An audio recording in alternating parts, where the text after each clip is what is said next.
महाराष्ट्रात विधानसभा निवडणुका झाल्यानंतर ईव्हीएम विरोधात मोठं वादळ निर्माण होत असून सोलापूर जिल्ह्यातील माळशिरस तालुक्यातील मार्कडवाडी हे देशातील केंद्रबिंदू ठरत असताना दुसरीकडे मात्र या जिल्ह्यातील पंढरपूर तालुक्यातील लक्ष्मी टाकळी ग्रामपंचायतीनं ईव्हीएमच्या बाजूने राज्यातील सर्वात पहिला ठराव बहुमतानं पारित करून देशाचं लक्ष वेधलंय। गुरुवारी लक्ष्मी टाकळी ग्रामपंचायतीचे सरपंच संजय साठे यांच्या अध्यक्षतेखाली ईव्हीएमच्या समर्थनार्थ मतदानाबाबत सदस्यांसमोर ठराव मांडण्यात आला। या ठरावाला 17 सदस्यांपैकी 14 सदस्यांनी उपस्थित राहून ईव्हीएमच्या समर्थनार्थ मतदानाबाबत हात उंचावून सहमती दर्शवल्यानं हा ठराव बहुमतानं संमत करण्यात आला असल्याची माहिती ग्रामसेवक खंडागळे यांनी दिली। एकीकडे ईव्हीएम विरोधात रान पेटले असताना दुसरीकडे मात्र पंढरपूर तालुक्यातील सर्वात मोठ्या मानल्या जाणाऱ्या लक्ष्मी टाकळी ग्रामपंचायतनं ईव्हीएम मशीनच्या बाजूने ठराव संमत केला असल्यामुळे ईव्हीएमच्या लढाईबाबत पुढे नेमकं काय होतं हे पाहणं आता महत्त्वाचं ठरणार आहे। खरं तर मी प्रथम आपल्यामार्फत देशाचे राष्ट्रीय निवडणूक आयोग आणि महाराष्ट्राचे राज्य निवडणूक आयोग यांचं मी तुमच्यामार्फत मी त्यांचं अभिनंदन करतो। खरं तर ह्या राज्यामध्ये गेली 60-70 वर्ष झालं आपला देश स्वतंत्र होऊन या देशामध्ये एक प्रकारची हुकुमशाही निर्माण झाली होती आणि ह्या हुकुमशाहीचं आपल्याला माहीत असेल पाठीमागं 50-60 वर्षाच्या कार्यकालमध्ये मतदान करणारी लोकची अख्खीच्या अख्खे बूथ घेऊन ह्यांनी शिक्के मारायचे, ह्यांनी डब्यात टाकायचे। गोरगरिबांना सर्वसामान्य जनतेला मतदान करता येत नव्हतं। ह्या ईव्हीएमच्या माध्यमातून गोरगरीब जनतांना, वंचित जनतेना त्यांना हक्काचं, त्यांचं अधिकाराचं मतदान करायला आलं आणि ज्या लोकांनी विरोध केला ती लोक चोर आहेत।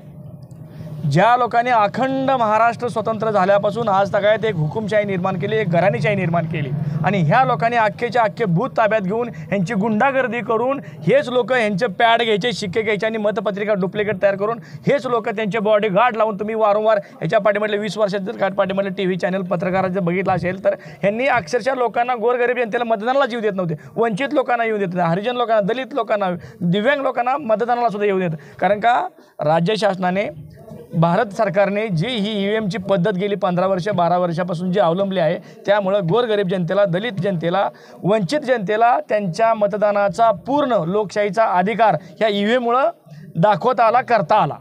ईव्हीएम हॅक होऊ शकतं, एक तंत्रज्ञान आहे असं देखील हे बघा साहेब, बोलण्याला करणे आणि कथनेमध्ये जमीन आसमान फरक आहे।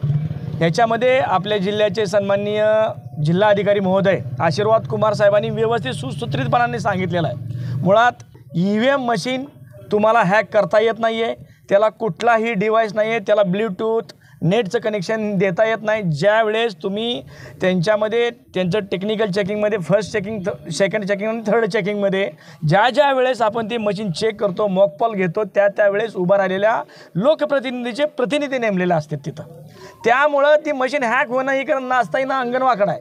लोकसभेला एवढे मोठे तुमचे खासदार निवडून आले त्यावेळेस वाटलं नाही मशीन हॅक करता येतं। आजच एक काम करा, जनतेने दिलेला कौल मान्य करायला शिका। असं नाही ना की ज्यावेळेस तुमचे 31 खासदार निवडून आले त्यावेळेस तुम्हाला योग्य वाटलं आणि आज आमच्या महायुतीचे 237 आमदार निवडून आले त्यावेळेस म्हणता तुम्ही मशीन हॅक करता आले, ही कुठली प्रकार आहे? बरं, आज सोलापूर जिल्ह्याचंच ऐकून घ्या, तुतारीचे 4 आमदार निवडून आले, तिथं मशीन हॅक झालं नाही का? तिथे आमचे महायुतीचे उमेदवार पडले ना तिकडं। ऐका, माळशिरससारख्या तालुक्यामध्ये रामभाऊ सातपुते पडले ना साहेब, शेवटच्या 10 राऊंडपर्यंत ते आघाडीवर होते, शेवटच्या 10 राऊंडमध्ये त्यांनी पराजय झाले। मग आम्ही म्हणू शकू का तुम्ही मशीन हॅक केलं असं म्हणता येईल?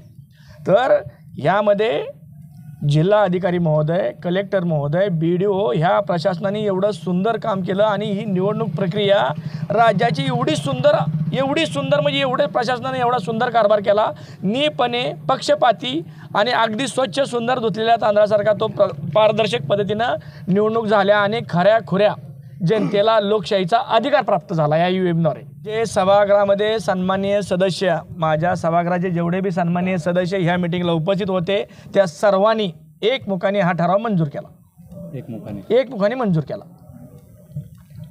आणि काल जी काही मार्कडवाडीमध्ये झाले ना, ती मार्कडवाडीची घटना कुठल्याही लोकशाहीला धरून नाही आहे।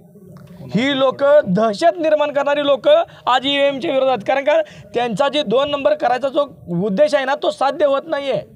आज त्यांनी जी 2 नंबर पाठीमागे दहशत गुंडागिरी तुम्ही माहीत असेल माळशिरस तालुक्याचा पाठीमागला 60-70 वर्षाचा इतिहास जर काढला तर काय दहशत होती आणि काय दादागिरी होती हे आम्ही सांगायची आवश्यकता नाही आहे. ह्या लोकांनी पाठीमागे कशी दहशत करून अख्खेच्या अख्खे भूत यंत्रणा ताब्यात घेऊन यांनी कुठल्याही लोकांना मतदानाला येत नव्हता भूत यंत्रणेपासून लांब लावून ह्यांचेच गुंड पाठवून त्यांनी शिक्के मारून मतदान पेट्या सील करून गोडाऊनला पाठवले. ही पण नाकारता येणार ना. माळशिरस तालुक्याचा पूर्वीचा 70 वर्षाचा इतिहास काढा तुम्ही. महिलेल्यांना सुद्धा मतदान केलं त्याने. आता का महिलेल्यांचं मतदान होत आहे मला सांगा.